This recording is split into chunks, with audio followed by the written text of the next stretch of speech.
प्रत्येक पुरुष एवं महिला माने मन रखंतु। नमस्कार दर्शक बंधु, आपण मानक समस्त को पुणी थे आम चैनल को स्वागत। टिप्स नंबर 1, पानी रे लेंबु रस पकई प्रतिदिन गाधोइले शरीर निर्मल एवं कोमल रहिबा सहित शरीर दुर्गंध दूर हो जाए। नंबर 2, जदि आपण प्रतिदिन कंचा पियाज खाउथांती ताहाले आपनको कैंसर हेबार कम आशंका रही थाए। नंबर 3, निद आसुना तो लेंबू को चाखंतु, यह द्वारा भल निद होइथाए। नंबर 4, जो मानकर खट्टा ओडी आसी थाए से माने जीरा चोबई की खांतु, यह द्वारा खट्टा ओडी आसीबा बंद होई जिवो।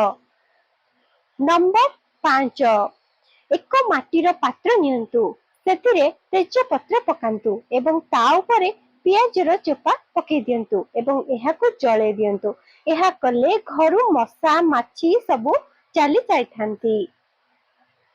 नंबर 6, आपणक ओजन बढ़िबार सबुठारु बड़ हाथ चीनीर होइथाए। आपण दिन सारा चाहा कॉफी कोल्ड ड्रिंक रो सहारा रे काम करिथांती, या परे लंच एवं डिनर करिथांती, तापरे आपण माने मिठा खाइकी मन को संतुष्टि देइथांती, किंतु ओजन कम करिवार अछि तो एही रूटीन को बदलाइबा पई पड़िबो। चाहा कॉफी कम चीनी रे पियंतु किंबा चीनी पकांतु नहीं, एहा को धीरे धीरे कम कर दियंतु। खाइबा परे मिठा खाइबा को इच्छा हेले फल खाइ नियंतु। अधिक प्रोटीन युक्त आहार नियंतु, एहा कले ही आपण माने ओजन को सहज रे कम करि परिबे। नंबर 7, जदि आपनक पेट अधिक फुलिबा परि देखा जाउछि ताहाले आपण पैड पानी पियंतु, यह अधिक फायदाकारी होइथाए। नंबर 8, जदि शरीर कोनोसी जगार गैस पई जंत्रणा अनुभव होइथाए ताहाले उषुम पानी पियंतु, यह कले तुरंत आराम मिलिथाए। नंबर 9, प्रतिदिन गाय क्षीर सेवन करिबा द्वारा चेहरा रे चमक बा ग्लो आसिथाए, ता सहित हाड़ सब मजबूत होइथाए। आपण माने वृद्ध हेबा पर्यंत सुस्थ रहिथांती। नंबर 10, रात्रि सोइबा समय रे पाद को खोला रखी सोइबा उचित, यह कले भल निद आसिथाए। राति रे पाद रे मोजा पिंधिकी सोइबा उचित नुहे, यह कले अणनिश्वासी होई मनुष्य अणनिश्वासी होई जाए, शरीर रे उताप बढ़ी थाए। नंबर 11, भोजन करिबार तुरंत सोईगले शरीर मोटापा बेगरे बढ़ी जाए, सेतिपाई भोजन करिबा समय रे सांगे सांगे आपण माने टिके समय चलाबुला करके तापरे सोइबा उचित। नंबर 12, जो मानकु अधिक निद लागि थाए से मानकु अधिक ड्राई फ्रूट सेवन करिबा उचित, यह कले से मानकु अधिक निद लागिबो नाही। नंबर 13, जेते होई परिबो खाइबा माटी किंबा लुहा पासन रे बनेकी खांतु, यह स्वास्थ्य पई अधिक जरूरी एवं फायदाकारी होइथाए। प्रत्येक दिन हसिबा द्वारा शरीर अनेक बीमारी दूर हो जाए। सब बेले मुहरे हस रखंतु, यह निजको पॉजिटिव रहिबा सहित अन्य को मध्य पॉजिटिव रखिथाए। हसिबा द्वारा मनुष्य अधिक दिन पर्यंत सुस्थ रही थाए।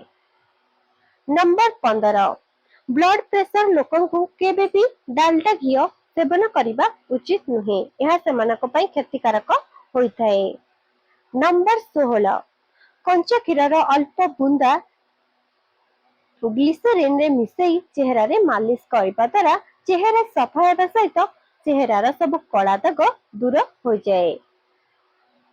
नंबर 17, खाद्य खाइबा परे बाम कड़े सोइबा उचित, डाहाण कड़े सोइबा द्वारा खाइबा एकाठी होई लंग्स रे खाद्य जमा हो जाए, जहा कि निमोनिया रो कारण बनी पारे, जहा द्वारा जीवन मध्य चली जाई पारे। खाइबा परे बाम कड़े सोइबा उचित, यह खाद्य को हजम करई थाए। नंबर 18, आवश्यकता ठारू अधिक सोइबा शरीर पई क्षतिकारक होइथाए, यह अनेक बीमारी को जन्म देइथाए। ଯେତିକି ଆବଶ୍ୟକ ଗୋଟିଏ ଦିନରେ 6 ରୁ 8 ଘଣ୍ଟା ନିଦ ନିଅନ୍ତୁ। ତାଠାରୁ ଅଧିକ ଶୋଇଲେ ଶରୀରରେ ଅଳସୁଆମୀ ବଢିଥାଏ, ଅନେକ ପ୍ରକାର ବିମାରୀ ସୃଷ୍ଟି ହୋଇଥାଏ। ନମ୍ବର 19, ଯଦି ଆପଣ ଲଙ୍କାର ଆଚାର ବନାଉଛନ୍ତି ତାହେଲେ ସେଥିରେ ହେଙ୍ଗୁ ପକାଇକି ରଖନ୍ତୁ।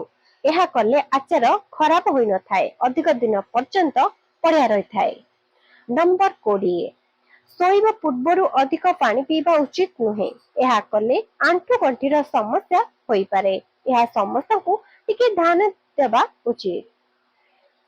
ନମ୍ବର 21, ପଖାଳ ଭାତ ଖାଇଲେ ମଣିଷ ମୋଟା ହୋଇନଥାଏ, ବରଂ ପଖାଳ ଭାତ ଖାଇକି ସାଙ୍ଗେ ସାଙ୍ଗେ ଶୋଇପଡ଼ିଲେ ମୋଟାପା ଶରୀରର ବଢିଥାଏ। ପଖାଳ ଭାତ ସ୍କିନ୍ ପାଇଁ ଏବଂ ଚୁଟି ପାଇଁ ଅଧିକ ଫାଇଦାକାରୀ ହୋଇଥାଏ। ସପ୍ତାହରେ ଥରେ ପଖାଳ ଭାତ ନିଶ୍ଚୟ ଖାଇବା ଉଚିତ। ଆଗକୁ ପଢିବା ପୂର୍ବରୁ ଯଦି ଭିଡିଓଟି ଭଲ ଲାଗୁଥାଏ, ପ୍ରଥମେ ଭିଡିଓକୁ ହୃଦୟରେ ଗୋଟେ ଛୋଟିଆ ଲାଇକ୍ ସାଙ୍ଗମାନେ କରିଦିଅନ୍ତୁ। ଆପଣଙ୍କର ଛୋଟିଆ ଗୋଟେ ଲାଇକ୍ ମତେ ବହୁତ ମୋଟିଭେସନ ଦଉଛି ଭିଡିଓ ବନେଇବା ପାଇଁ। ଆସନ୍ତୁ ଜାଣିବା ଟିପ୍ସ ନମ୍ବର 22, ଗର୍ଭବତୀ ମହିଳା ମାନଙ୍କୁ କଞ୍ଚା ଖାଦ୍ୟ ଖାଇବା ଉଚିତ ନୁହେଁ। ଏହା ଦ୍ୱାରା ତାଙ୍କର ହଜମ ଶକ୍ତି ବାଧାପ୍ରାପ୍ତ ହୋଇଥାଏ।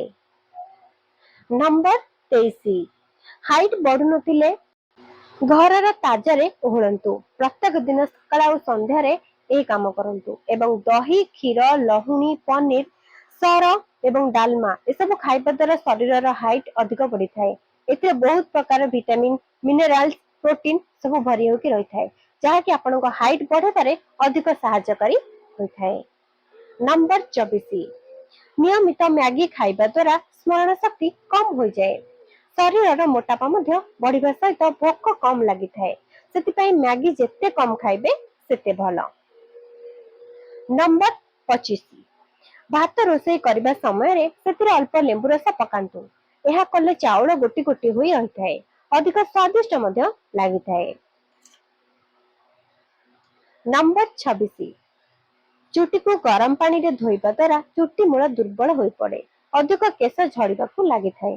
ସେଥିପାଇଁ କେଶକୁ କେବେ ମଧ୍ୟ ଗରମ ପାଣିରେ ଧୋଇବା ଉଚିତ ନୁହେଁ।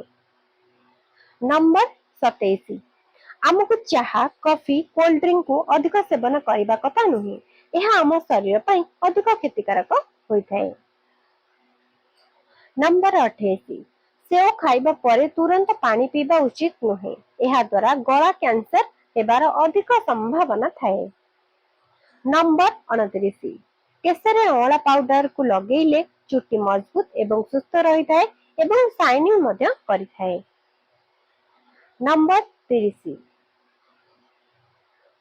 ଯେଉଁ ଲୋକମାନେ ମାଟିର ପାତ୍ରରେ ଖାଦ୍ୟ ବନେଇଥାନ୍ତି ଏବଂ ପାଣି ପିଇଥାନ୍ତି ସେମାନଙ୍କୁ ଅଧିକ ବିମାରୀ ହୋଇନଥାଏ, କାରଣ ମାଟିର ବାସନ କୁସନରୁ ଆବଶ୍ୟକୀୟ ମିନେରାଲ୍ସ ମିଳିଯାଇଥାଏ। ନମ୍ବର 31,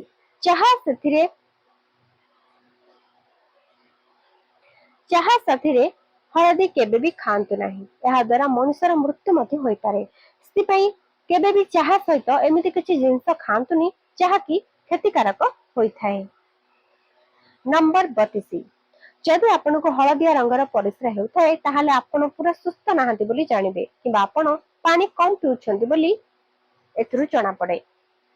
ନମ୍ବର 33, ରାତିରେ କ୍ଷୀରରେ ହଳଦୀ ମିଶାଇ ପିଇବା ଦ୍ୱାରା ମଣିଷ ଜବାନ ସୁସ୍ଥ ରହିଥାଏ ଏବଂ ଏହା ଅନେକ ବିମାରୀ ଠାରୁ ମଧ୍ୟ ବଞ୍ଚେଇଥାଏ। ଏହା ଚେହେରାର ଗ୍ଲୋ ମଧ୍ୟ ବଢେଇଥାଏ। ନମ୍ବର 34 ବା ଶେଷ ଟିପ୍ସ, ଯଦି ଟେନସନ ପାଇଁ ମୁଣ୍ଡ ଅଧିକ ଭାରି ଲାଗୁଥାଏ ତାହେଲେ ଚକୋଲେଟ କିମ୍ବା ମିଠା ଜିନିଷ ସାଙ୍ଗେ ସାଙ୍ଗେ ଖାଇଦିଅନ୍ତୁ। ଏହା ଦ୍ୱାରା ମୁଡ୍ ଠିକ ହୋଇଯାଏ, ଟେନସନ ଦୂର ହୋଇଥାଏ। ଭିଡିଓଟି ପସନ୍ଦ ଆସିଥିଲେ ଲାଇକ୍, ସେୟାର, କମେଣ୍ଟ କରନ୍ତୁ ଏବଂ ଏମିତି ଶିକ୍ଷଣ ଭିଡିଓ ଦେଖିବା ପାଇଁ ଆମ ଚ୍ୟାନେଲକୁ ପ୍ରଥମେ ସବସ୍କ୍ରାଇବ କରି ପାଖରେ ଥିବା ବେଲ ନୋଟିଫିକେସନକୁ ଅନ୍ କରି ରଖନ୍ତୁ। ଏହା ଦ୍ୱାରା ଆମେ ଯାହା ବି କିଛି ଭିଡିଓ ଅପଲୋଡ କରିବୁ ଏହି ଚ୍ୟାନେଲରେ ଆପଣମାନେ ସର୍ବପ୍ରଥମେ ପାଇପାରିବେ। ସମସ୍ତେ ଦୟାକରିକି କମେଣ୍ଟରେ ମାତ୍ର ଥରୁଟିଏ ଲେଖିଦିଅନ୍ତୁ ଜୟ ଜଗନ୍ନାଥ। ଯେଉଁମାନେ ଜଗନ୍ନାଥଙ୍କୁ ଭଲ ପାଉଛନ୍ତି, ମାନୁଛନ୍ତି ଏବଂ ପୂଜା କରୁଛନ୍ତି, ପ୍ଲିଜ ଦୟାକରିକି କେବଳ ଗୋଟିଏ ଛୋଟିଆ କମେଣ୍ଟ କରିଦିଅନ୍ତୁ ଜୟ ଜଗନ୍ନାଥ। ଧନ୍ୟବାଦ।